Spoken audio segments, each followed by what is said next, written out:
We wanted to use cued speech, or we want to investigate cued speech so that we could do the best for our daughter.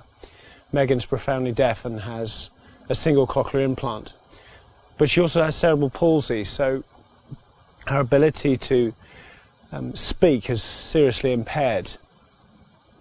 Kathy has an ambition that for all our girls to be sat reading books independently, and she feels that she would have made it as a parent if that happened. We initially saw cued speech as an alternative to BSL, but we were quite incorrect. BSL is her main language here at school, and she uses cued speech to help her with her literacy, to help her read, and to help clarify some of the signs. At home, we used it initially just with single words in single books, or around the breakfast table, around the dining table, so that we could practice in single words with cueing, because it's very difficult to feel confident to put a sentence together instantly. Initially we were very daunted when we came here because we saw lots of people cueing in sentences and cueing conversations.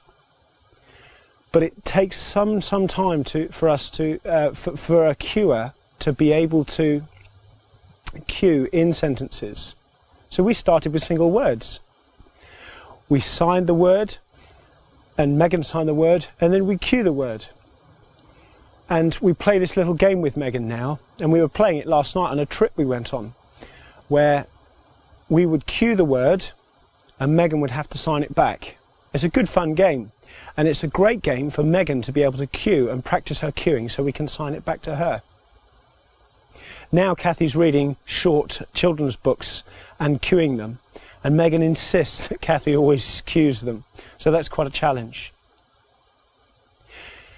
The original video we saw of Dr. Oren Cornett, he said that the parents of cueing, of deaf children who cue, have to be slightly above average.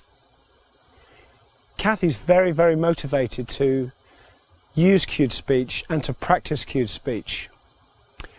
And I think genuinely for men, it's a little more difficult to feel motivated to put the discipline time in to do it.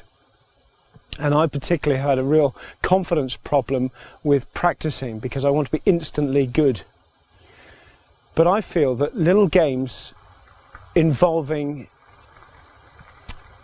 short word sentences and short activities that make it fun will over the months build up my confidence, and have built up my confidence.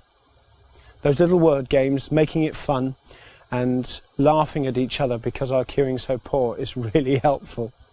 Megan now is able to correct our cueing, and we're able to really laugh at that. The biggest thing for us is to make it fun and to not hope to cue fluently instantly. Get lots of little tiny books, or practice single words around the garden and out and about.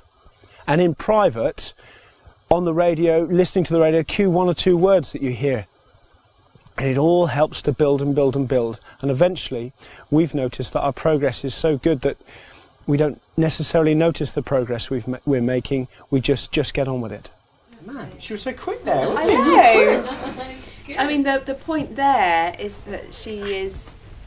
I mean, the thing is, if I just said it, of course she would get it straight away, but the fact that she's actually watching to cue read, I think is really, really good. Well. Yeah. That's my handbag as well.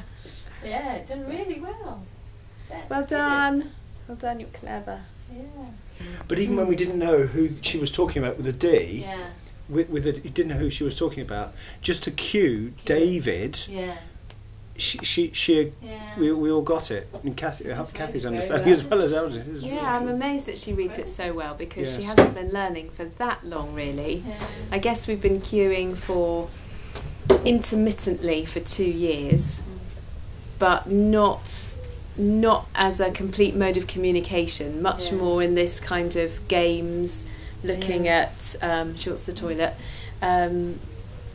looking at books, looking at words, reading. So much more to do with literacy skills. But I think our aim is to try and make it a communication tool with her, so that we're actually giving her joined up English as opposed to just words. I guess I wish we'd known about cued speech right at the beginning, because if we had known about it at the beginning, we'd have used it straight away.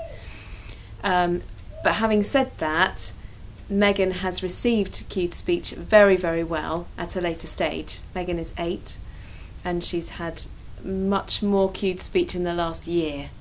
So, and you've seen just how well she's beginning to read it.